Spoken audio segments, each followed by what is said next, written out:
பவுல் கிறிஸ்தவர்களை துன்பப்படுத்தும்படியாக குதிரையில போகும் பொழுது அவன் பெரிய வெளிச்சத்தை கண்டு கீழே விழும் பொழுது வானத்திலும் சத்தம் வருகிறது, முள்ளில் உதைப்பது உனக்கு கடினமாம். அதனுடைய அர்த்தத்தை தான் இந்த பதிவுல பார்க்க போறோம்.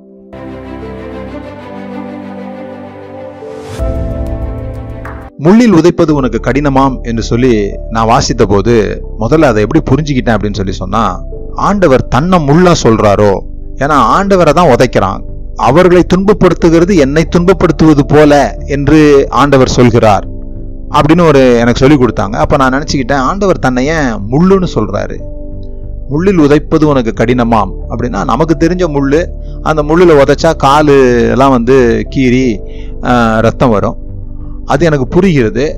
ஆனா இந்த முள் என்று யாரை குறிப்பிடுகிறார்? பவுல் உதைக்கிறது கிறிஸ்தவர்களை.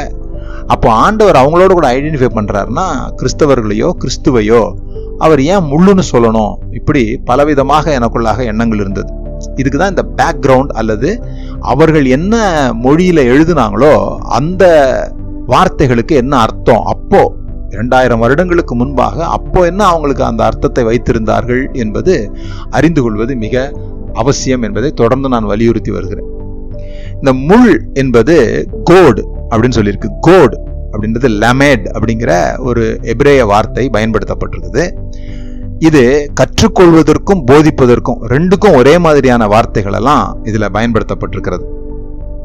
இந்த கோட் என்பது ஒரு இன்ஸ்ட்ருமெண்ட், ஒரு மேய்ப்பர்கள் கையில இருக்கிற ஒரு ஆயுதம். இன்னும் சொல்ல போனா குதிரையில போறவங்க நிச்சயமாக இந்த கோட் என்கிற ஒரு முள்ளை போன்ற ஒரு கோல், அது முனையில ஒரு முள், அது போல அவர்கள் வைத்திருப்பார்கள். நமக்கு யானை பாகன்களுக்கு இது நல்லா தெரியும். அங்குசம் என்று சொல்லி ஒன்று சொல்லுவாங்க, ஒரு ஊசி மாதிரி வைத்திருப்பாங்க. யானையை போக வேண்டிய திசையிலிருந்து அது வழி மாறும் என்றால் அதை வச்சு ஒரு குத்துனா இவங்க என்ன திசைக்கு விரும்புறாங்களோ அந்த திசைக்கு நேராக அதை நடத்தலாம். அப்படிதான் அன்னைக்கு குதிரைக்கு அவர்கள் வைத்திருந்தார்கள். ஒருவேளை மலைகள்லாம் ஏறும்போது குதிரை மேலே ஏறுவதற்கு கஷ்டப்பட்டு ஏற மாட்டேங்குதுன்னு சொல்லி சொன்னா அவங்க கையில வைத்திருக்கிற இந்த இன்ஸ்ட்ருமெண்ட்டை வைத்து ஒரு குத்துனாங்க அப்படின்னு சொன்னா அது மறுபடியும் கீழே வர முடியாது. இந்த மேய்ப்பன் அல்லது இந்த குதிரையிலே இருப்பவர் எங்க அதை நடத்த வேண்டும் என்று விரும்புகிறாரோ அப்படிதான் போக முடியும். இந்த முள்ளை எதிர்த்து அதால் வேலை செய்ய முடியாது, இந்த கோடை எதிர்த்து அதால் வர முடியாது. இதுதான் அதனுடைய அர்த்தம்.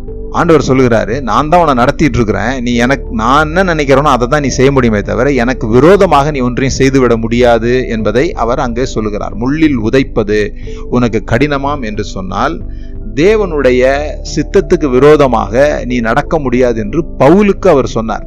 அதனால அவர் கிறிஸ்துவையோ கிறிஸ்தவர்களையோ முள்ளுன்னு சொல்லல, அந்த இன்ஸ்ட்ருமெண்ட்டை அவர் சொல்லி இதை நீ எதிர்க்க முடியாது என்று சொல்லுகிறார். இன்னும் நியாயாதிபதிகளா நீங்க பாத்தீங்கன்னா தாற்றுக்கோல் என்று போட்டிருக்கும், அது ஆங்கிலத்தில் ஆக்ஸ் கோட் என்று இருக்கும். நியாயாதிபதிகள் 3:31 நீங்க அதை வாசிக்கலாம். இப்படிப்பட்ட கலாச்சார